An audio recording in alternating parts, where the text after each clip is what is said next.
So today's video is how many normal summons should you play in your deck.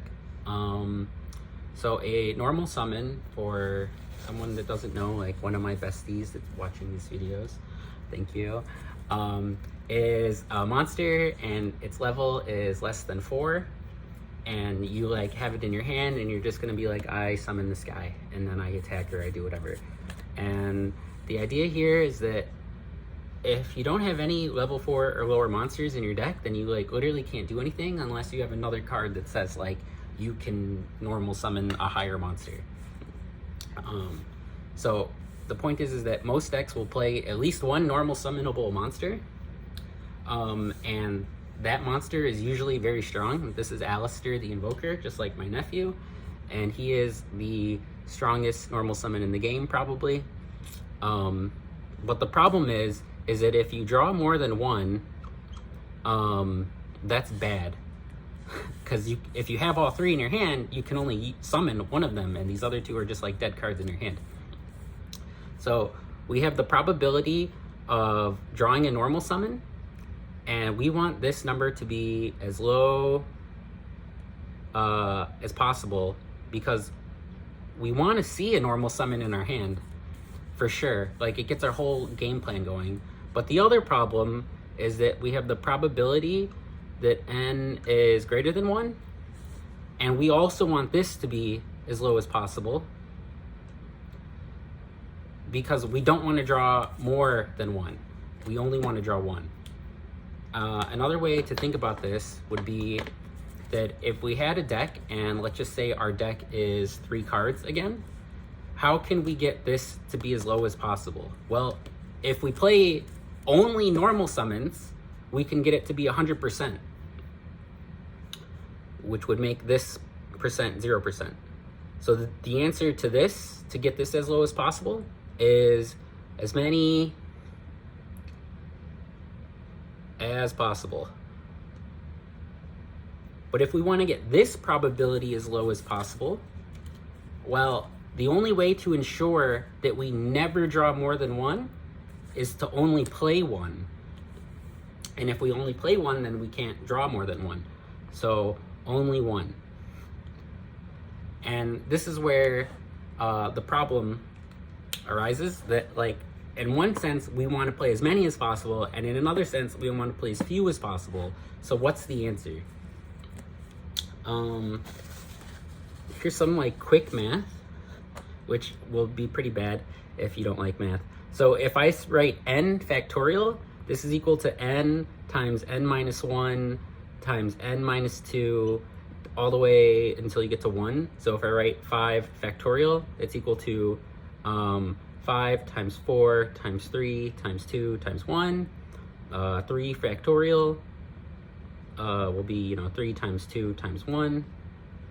And then a special note is that 0 factorial is just equal to 1. And then another notation would be if I write n choose x, that's equal to n factorial over x factorial times n minus x factorial. And this is for combinations. You might also see this written like that. So an example would be if I did 4 choose 3. No, let's do 5 choose 3. This will be 5 factorial over 3 factorial times 2, because it'll be 5 minus 3. And this will be 5, 4, 3, 2, and then the 1 doesn't really matter. This will be 3, 2, and then another 2, 2 times 1. These will cancel, and we'll get 20 over 2, which is 10. So if we have 5 different cards and we pick 3 of them, there's 10 different ways we can do that. So the general case of drawing any card is a hypergeometric probability, and the equation's pretty confusing. So if we want the probability that n equals x, we would write it as n choose x times d, which is how many cards are in your deck, minus the N, which is the specific cards we're looking for, H, which is your hand size, and then X. And then we would divide that all by the total cards, which would be your decks in hand. So only X is the variable here. We can assume that H is going to be 5 because that's like your starting hand, and most people want to just play 40. And you know, right here I have 3, so N could be 3, but you know, I could add more. And X is what we're trying to find, in the sense that, you know, if we wanted to do like this, and I have 4 cards here, then this would be, what would that be? 3, and I want to see if X is 0, what's that probability? 3, choose 0. Our deck is going to be 4 minus 3, and then let's just say we draw 2 cards, right? And then we're going to divide that 4 and 2, and we'll get some probability. It doesn't really matter. The whole point is just that I kind of just have to prove that there's a formula.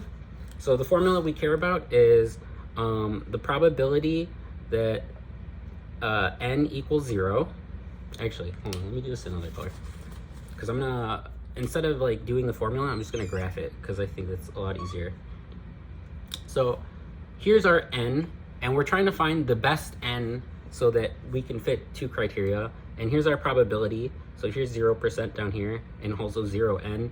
And over here will be like 40, because we're gonna play a 40 card deck, we'll just assume. And over here is 100%.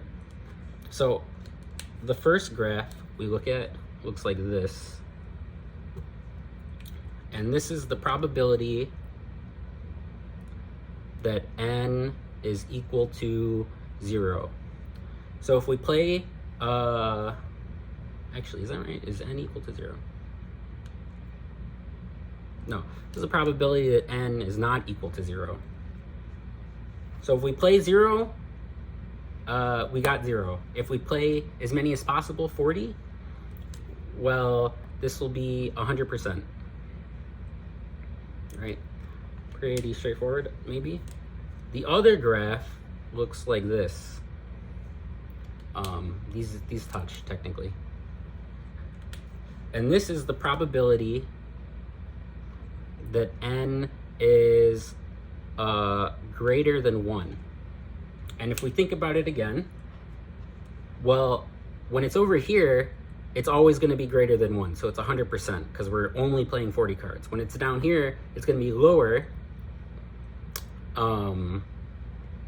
because well, it starts at 0, because if we play 0, we can't get any more. We definitely can't get more than 1. And the reason I graph them like this is because if we subtract this line from that line, we will get another line that looks like this. And again, this makes sense because over here, the probabilities are the same, so it's 0. And right here, the probabilities are the same, so it's 0.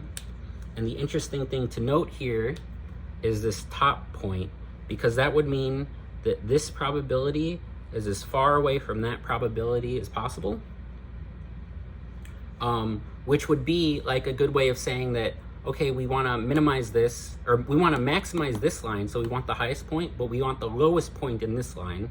So the biggest difference would be a cool point. And that point happens when N is 7.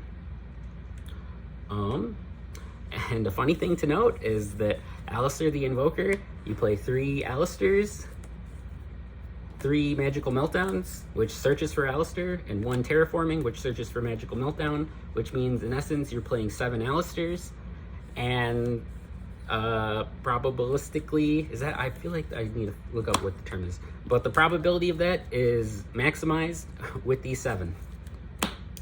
Another thing to note is that this is for your opening hand is 5 and a deck that's 40 cards. So if you were to change this 40 to a 60, it would kind of make the graph bigger. So your point would be like more over here. And if you were to play, again, 6 cards instead of 5, like, so you're going second, it would also move it a little more to the right, which means that for I already did this, so like just bro, trust me. For your like going second hand, or no, this is the deck is 40. This can go as high at or lower, and it would go to 6 because bigger hands shrink it, and larger deck size raises it or unshrinks it. What's the term? Expands it.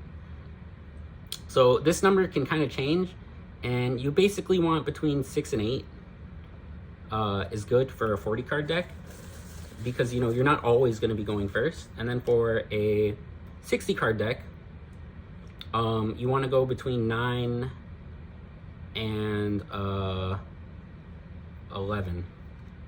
So you know, if you were just to play 6 and 9, those are also pretty good numbers. And that is how many normal summons you should play.